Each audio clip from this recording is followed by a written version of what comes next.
नरेंद्र मोदी को श्राप देने के बाद, नरेंद्र मोदी को तहस नहस करने के बाद, संसद के बीच में चीखने चिल्लाने के बाद जया चाची आखिरकार यूपी के राजनीतिक में एक छलांग मार दिया है और कूद गई हैं। अब वो तमाम कटाक्ष किया है आदित्यनाथ योगी के बारे में, जो कि नहीं करना चाहिए था, जो कि नहीं बोलना चाहिए था, लेकिन अपने बयान से पूरी तरह से तार तार कर दिया है। और एक बार फिर से अखिलेश यादव के थाली में बकायदा इतना छेद किया है, इतना छेद किया कि बकायदा चलनी बना दिया है। आटा चालने वाला, आटा मतलब ऐसे ऐसे करके करने वाले, जो बयान दिया है उत्तर प्रदेश की राजनीतिक में, उत्तर प्रदेश की रैली में, उससे कहीं ना कहीं अखिलेश यादव के थाली में छेद करके तो चाची ठान लिया है। और कहीं ना कहीं चाची ने अखिलेश यादव के थाली में छेद कर ही दिया और कह दिया कि आदित्यनाथ योगी ऐसे ऐसे व्यक्ति हैं, संन्यास ले लेना चाहिए, ये फेंकू है, ये कुटिया में चला जाना चाहिए। लेकिन जया चाची हैं, बोल सकती हैं, उनको रोक कौन सकता है जब वो नरेंद्र मोदी को श्राप दे सकती हैं, भाजपा के सरकार को श्राप दे सकती हैं, तो कुछ भी कर सकती हैं। और उन्होंने कर भी दिया उत्तर प्रदेश के एक जनसभा में, जहां पे डिंपल भाभी भी मौजूद थी। क्या क्या कहा, वो तमाम चीजों का विश्लेषण करता हूं। कहीं ना कहीं जो बयान दिया है उत्तर प्रदेश के मुख्यमंत्री के ऊपर में, वो कहीं ना कहीं बहुत ही गलत है। और इस बयान की मैं भी घोर निंदा करता हूं कि इस तरह का बयान नहीं देना चाहिए था। अगर आपको उत्तर प्रदेश की योगी जी को हराना है, उनके मुद्दों को हराना है, उनके नीतियों पर सवाल खड़ा करना है, तो कीजिए कि आप आदित्यनाथ योगी की नीतियों के बारे में बोलिए, उनके पार्टी के बारे में बोलिए, लेकिन उनके पर्सनल लाइफ, उनके निजी जीवन पे सवाल खड़ा मत कीजिए, और खासकर उनके कपड़ों पे। लेकिन जया चाची हैं, उनको कौन रोक सकता है? वो तो संसद में भी बोल देती हैं, संसद में श्राप दे देती हैं। संसद में श्राप भी दिया था और बहुत दिनों के बाद उन्होंने तमाम सांसदों को श्राप दिया था, नरेंद्र मोदी को श्राप दिया था, लेकिन अब उन्होंने योगी जी को भी श्राप दे दिया है। और योगी जी को श्राप देने के बाद कह दिया है कि ये आदमी के बारे में क्या पता है जो अपने परिवार को छोड़ दिया है, इसको क्या परिवार के बारे में दर्द पता, ये फेंकू है।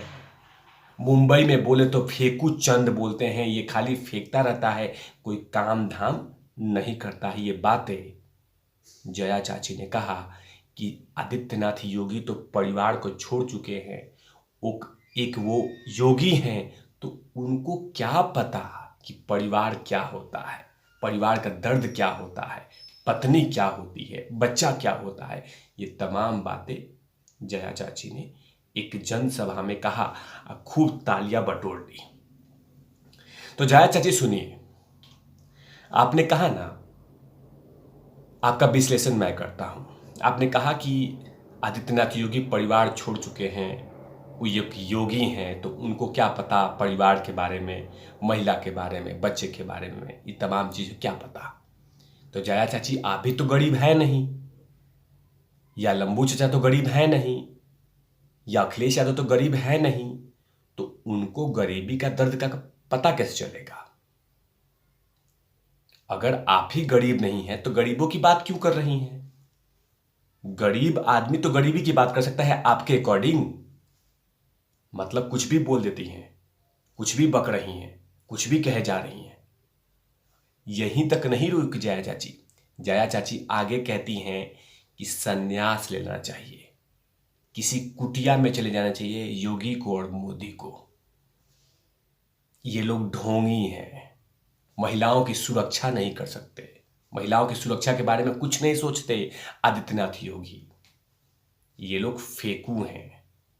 जया चाची, मुंबई में ऐसे कितने सारे घटना घटे हैं, महाराष्ट्र में इतने कितने सारे घटना घटी है, जिसके बारे में आपने आज तक एक शब्द नहीं कहा है। मैं सुशांत पे बात नहीं करूंगा अभी फिलहाल, मैं कंगना पे भी बात नहीं करूंगा, मैं पालघर साधुओं के बारे में बात नहीं करूंगा, मैं उस ऑफिसर जिसका आंख फोड़ने का काम किया गया था शिवसेना के नेताओं के बारे उसके बारे में बात नहीं करूंगा। लेकिन ऐसे बहुत सारे घटना घटी है जो महिलाओं के साथ मुंबई ही नहीं महाराष्ट्र में भी घटी थी। बकायदा उसके लिए भारतीय जनता पार्टी के नेता ने जमकर महाराष्ट्र सरकार से सवाल पूछा था, साथ में उद्धव साहब से भी सवाल पूछा था। बहुत ऐसी घटना घटी थी जो इंसानियत को ताड़ ताड़ कर दिया था, वो भी मुंबई में चलते ऑटो में। क्या आपने उद्धव जी से सवाल पूछा था क्या?